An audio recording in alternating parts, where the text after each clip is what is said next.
Welcome back to our series of videos on what we can do to stand up to violence in our community. My name is Charlie Wharton. I'm a chaplain with the St. Mary's County Sheriff's Office. And I'm Chaplain Larry Crabtree with the St. Mary's County Sheriff's Office and the Maryland State Police. And in addition to that, Larry and I are both ministers here in St. Mary's County. We have been a part of chaplaincy and ministry for going on a lot of years between us. Yeah, let's not tell them. Okay. It's a long time. That has been. And one of the things that we have seen throughout the years is not only the recurrence of violence, but also what we are seeing now is something that may be unprecedented in our lifetime. And we have taken some time already to discuss our concern with the violence in our community, and we've even offered some suggestions, but I think we have a little bit more to add. Larry, it's been some good discussion to this point. We have some additional things that we want to talk about, but we're going to stop this particular video right now. You may be wondering what you can do with the video. What are some things that people might be able to do with this? Well, first, watch it.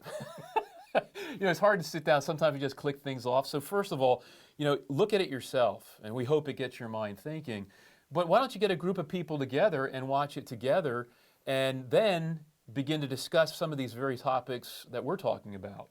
If you hear a discussion of somebody saying, well, what can we do to stop the violence or stand up to the violence? Take a look at some of these things, and again, we want you to build on them and make them your own. Absolutely.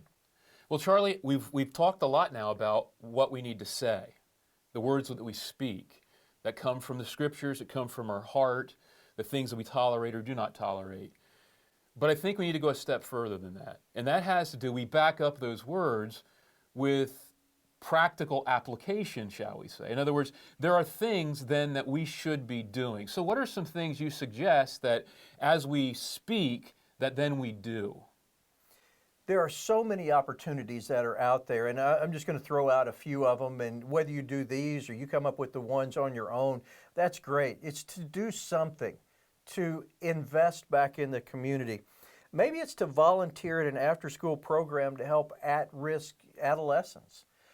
One of the places that we're seeing violence in our community is in that adolescent age from, let's say, 14 to 24 or 25. These are young people that not only need things to do, but they need positive people in their lives. They need positive role models. So if you are one of those people, step up and be a positive influence on others. Maybe it's teaching a Bible study that help people that are coming out of the justice system refocus their direction. One of the great fields that are out there are people that have realized that the way they lived their lives was not right. And now we need to be able to fill that void with something. There's a community out there that's wanting to fill that void with violence and with illegal activities. As spiritual people, we need to be willing to fill that void with biblical principles and good moral lessons. And could I add, Charlie, too, that along that line of teaching, instructing, at churches, we're really good about doing this in-house. We have all kinds of instruction for people inside our church, but perhaps we need to start taking that outside into the community, where we start using maybe like the library or some of these more public venues, and we do teach things on like anger management. How do we deal? I mean, these are common things. When I'm angry, when I'm wronged, when something isn't going well, how do I deal with that? And of course, we can take that from the faith perspective and use those scriptures and that help, but also just the practical things that we know. So I think there's things that we can do as faith people outside of our own little boxes in our own little churches, and also make it more available and ready for the community. When was the last time we talked about peace? I mean, I grew up in the 60s, and there was a lot of talk about peace. Yeah. A lot of that was directed at the Vietnam War and maybe some of the things that were going on during the 60s and 70s. But what if we really started getting back and talking about community peace? Yeah. That peace that is so vitally important in each one of our communities.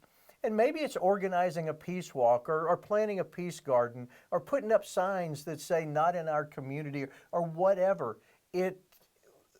if we focus on the violence, we're going to see the violence. But what happens if we start focusing on the peace? Is there a way that we can start to see more of that in our communities? And Scripture calls us very clearly that we as God's people are to be peacemakers. So we're to do everything we can to bring peace to everything we touch. Yeah, that's excellent. I used to work with some administrators that talked about sprinkling a little God dust on people. You know, sometimes we see that maybe the only way to make a difference is to overwhelm people with spiritual concepts. But sometimes what our communities need and what those individuals in our community need are a little bit of God dust. Yeah. And it's not only in the way that we live, but also in the way that we talk. Well, I think we've done a good job of providing some suggestions and maybe helping people think a little bit. Now, somebody might respond, well, I don't know, there's nothing really I can do, or what I would do would be so insignificant. And I think a good reminder and encouragement is, look, anything you do is something.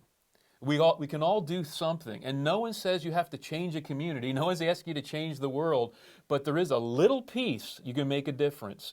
And if we all took a little piece to make a difference together, that adds up to a lot. It makes a big impact. There's an old song I remember singing as a kid, and it's "Brighten the Corner Where You Are."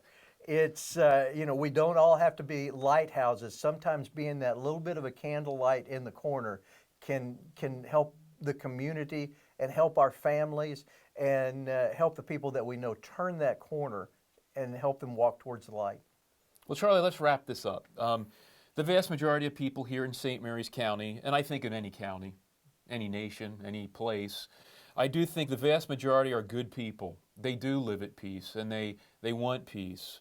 And I think it's important to say we recognize that, we appreciate that, and we value that. And we want that to continue, and we want that to grow.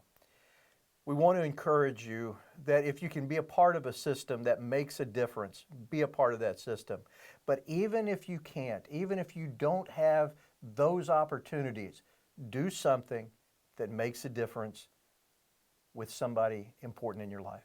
And again, that something is do something to stand up against the violence. It's never going to go away completely, but we can stop it. We can help stop it in our community. So let's end with this question to those that are watching. What are you doing to stop the violence? And with that, it is our wish that you all be strong And be safe.